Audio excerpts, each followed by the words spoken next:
So guys, if you can see, these are the 7 smartphones which I will be comparing here now in this video. So all of these are the latest flagships from different companies coming out last year. As you can see, there are a couple of phones from Samsung, the Samsung Galaxy Note 8 and the Samsung Galaxy S8 Plus. There's the LG V30 from LG, of course, and then of course there is also the Pixel 2 XL, and another phone which I'm adding to the list, the OnePlus 5T, and the only reason I'm including that in this list is because of its price. Moving on, we have a couple of phones from Apple, which was just released a few months back, which are the iPhone 8 Plus and the iPhone 10. So let's take a further look at the features of these phones. As you can see at first glance, that the hardware pretty much is the same in all these phones. There's very little difference. So it's actually the performance which actually stands out. So let's look at the different features. Number one, of course, is the display. So here, if you can see, the Samsung phones are a clear winner here. They have pretty big displays. They have a 1440 into 2960 pixel display, which is a Super AMOLED display. So both the Note 8 and the S8 Plus have really good displays. Note 8 with a 6.3 inch display, and the S8 with a 5.8 inch display, and the S8 Plus with a 6.2 inch display. Of course, all three of these phones are really big. The S8 is a slightly smaller phone compared to both the Note 8 and the Note S8 Plus, both of which are really big, though it does fit pretty comfortably in the hand due to the infinity display, but they are still slightly bigger. The V30 and the Pixel 2 XL have similar displays, a 6-inch display with the 1440 into 2880 resolution, and both the displays are good. They might not be as good as Samsung's, but they are really good. The OnePlus 5T has a 6-inch display with a 1080 into 2160p resolution. So it is an AMOLED display. It might not be as good as all the others, but it does save a hell out of a battery. Next up is the iPhone 8 Plus, which has a 5.5 inch screen. So this is probably the smallest screen among all the other phones in the list, with a 1080 into 1920 pixel display. But as we know, iPhone's displays are really good. And the iPhone 10, of course, in the last, which is where Apple finally switched to an OLED display. So that also has a Super AMOLED screen, a 5.8 inch screen, so that is slightly bigger than the 8 Plus. So among all of these, Samsung phones are a clear winner here. They have a much superior display. The Super AMOLED screen is really good. Next probably would be the iPhone 10, which is really impressed with the OLED screen which they've adopted. I think the third place would go between the Pixel 2 XL, 8 Plus, and the V30. 8 Plus probably might be a little better than the other, and the last, of course, would be the 5T, which has more of an inferior display compared to all the others. Coming to the processor, all of these phones are the flagships of various companies from last year, so they have used the best hardware which was available to them last year. All the Android phones, as you can see, have the Snapdragon 835 processor, which was Snapdragon's flagship processor from last year. So all of them are incredibly fast. Apple, however, uses their own Apple A11 Bionic chip, which is, so the technology is similar, they just use a different terminology. Apple uses their own terminology. Next up, coming to the camera, here also I think the cameras are pretty close. If you actually compare all of these phones, the result of the end result would actually be pretty similar among all of these. The Note 8 has a dual camera setup, which they've started in the Note 8. So it has a 12 megapixel plus a 12 megapixel camera setup. The second camera is for the telephoto or the portrait effect. S8 Plus was launched earlier this year, so they did not come out with a dual camera, so they only have a single camera. So the Note 8 has an advantage over the S8 here. The LG V30 or the V30 Plus has a 16 megapixel camera plus a 13 megapixel dual the second lens. So this also has a dual lens at the back. Only thing to keep in mind is LG is the only phone where the dual lens actually has a different purpose. So instead of just the telephoto kind of thing, which gives a portrait kind of effect, here the second lens gives a wide angle effect. So the 16 megapixel plus a 30 megapixel lens which is the wide angle lens, so you get wider shots of pictures, which gives a really good perspective. And it was there in all previous couple of LG phones, the LG G5, the LG G6, LG V20. I have used it quite extensively, and it has taken really good pictures. Like, it gives a different perspective of pictures, so I really like that. So I actually prefer the second lens to be a wide angle lens rather than a telephoto lens, if that makes sense. The Pixel 2 XL also has only one lens, a 12.2 megapixel camera, though it's incredibly good.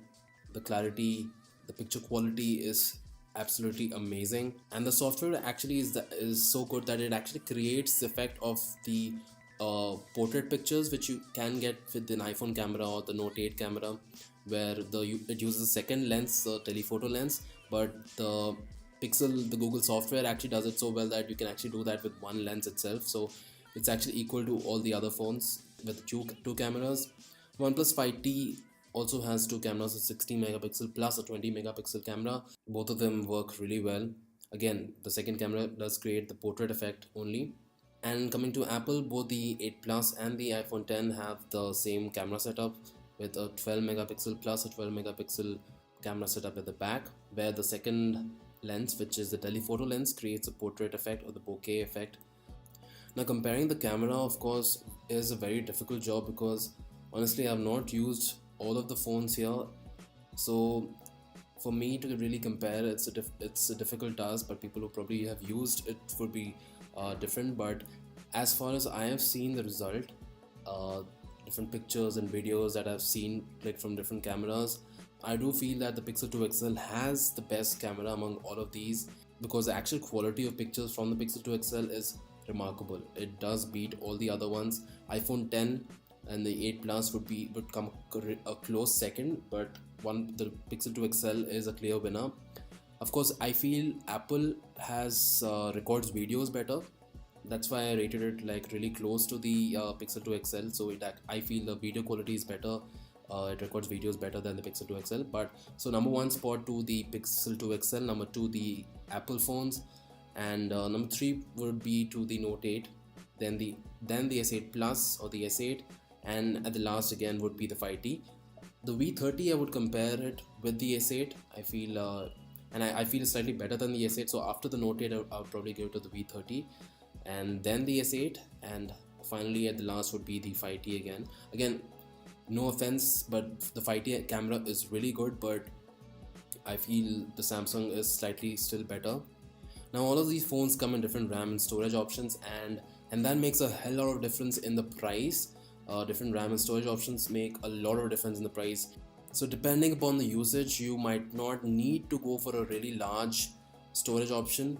You can go for a smaller one which will cost quite less. There's about 10, 15, 20,000 difference in different storage variants. So be careful which storage you want to go for.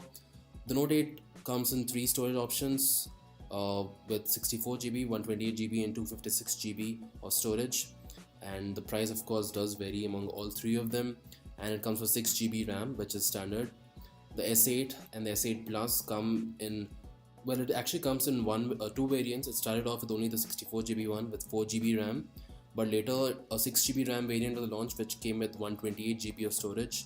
So next up is the LG V30 or the V30 Plus. So the only difference between the V30 and the V30 Plus, only prominent difference I should say, is the storage and RAM variant. So the LG V30 comes in with 64GB storage with 4GB RAM, and the LG V30 Plus comes in 128GB storage and 4GB RAM, which is standard. So only the storage is different. Next up is the Pixel 2 XL. So Pixel 2 XL comes in two variants, 64GB storage and 128GB storage and 4GB RAM.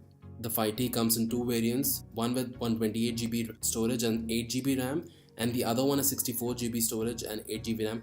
And that's why I actually like the OnePlus 5T. It pretty much has all the features of all the other phones, and the price is about half of a lot of other phones, so that's why that's included in this list. The 8 Plus and the iPhone 10, both of them come in two variants with either 64GB RAM, 64GB storage or 256GB storage, and both of them come with 3GB of RAM. So as we have seen, I'm sure there's a lot more people like me who are actually thinking of upgrading their phone in this new year, and we do have a real conundrum here because all of these phones are really good. Only thing, the bonus points would go for the software, which and the best software are owned by the top two companies, which are Google and Apple.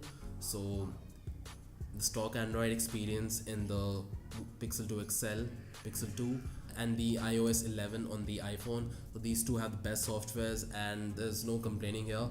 I personally probably would have taken the iPhone 10 if it was, say, about 20-30,000 costed, 20-30,000 lesser. But in this case, I will probably rule it out because of the price factor, unless it dramatically comes down within the next few months. So then that'll be different. Alright guys, so that concludes the video.